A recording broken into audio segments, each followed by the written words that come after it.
There were pivotal moments along the way where you could have gone left, but you went right. For example, 1985.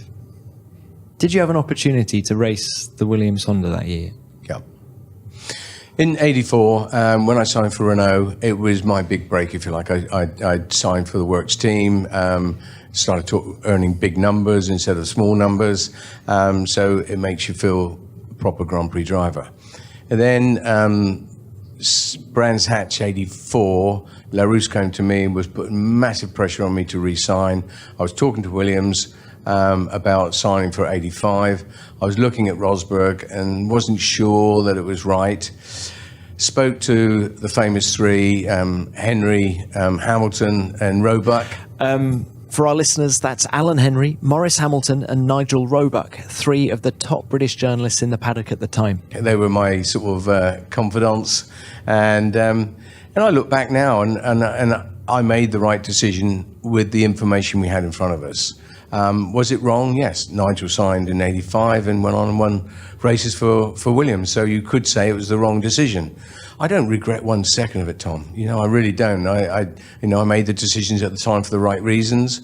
I didn't know that '85 was going to be a disaster. I didn't know that at the end of '84 we'd lose all our top guys. All of them went and did their own team or whatever, and we ended up with nobody. Yeah, we ended up with nobody. We were bringing people in from the car division.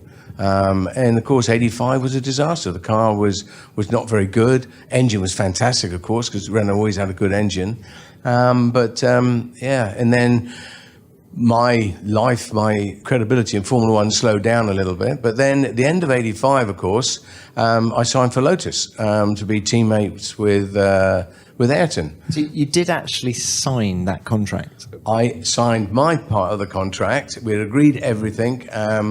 We would rotate the spare car, we'd be equal number one. I was under no illusion how good Ayrton was. I was looking forward to the competition. To be called to Lotus end of December, I think it was, '85, I thought I had my signed contract in my hand for them to sign their bit and obviously be announced. But Ayrton had worked behind the scenes with the sponsors and with the team, because at that time he was pretty hot property, and convinced everybody that I was not the right person for the job, because he wanted to be number one. He wanted best pick of mechanics. He wanted the spare car just for him. And he honestly thought, and I've thought about this a lot, he didn't think Lotus were good enough and big enough to run two number one drivers. And he was right. I wish I could have been that selfish in my life and in my career. I couldn't. And of course, there was a lot of hatred towards Ayrton from the British press, because I ended up without driving Formula One because all the drives had gone by December. Did you ever talk to Senna about it, man to man? No, I think there was a mutual respect. I think he understood what he did afterwards. I mean, he sent me a card for the new year wishing me all the best for '85. For 86. Did he? He had no idea that he had washed me out of Formula One. Never spoke to me about it. But of course, I was invited to the funeral. We had a lot of respect for one another. But I honestly don't think he realized it. I think he's so tunnel vision, focused on himself, that all great drivers are, that I was just a castaway. And is the point that he thought Lotus can't run two number one drivers, and you weren't prepared to go there as the number two? I never had the option. He just didn't want me in the team. He didn't want a top Brit in a British team with British mechanics, British this, British that, because he thought it would just detract. It might not have done, but it might have done.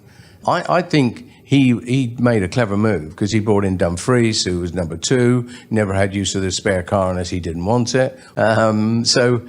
Yeah, I just think that it was a missed opportunity. I would have loved to have been Ayrton's teammate equal number one teammate in '86 for sure, because it was a good car as well.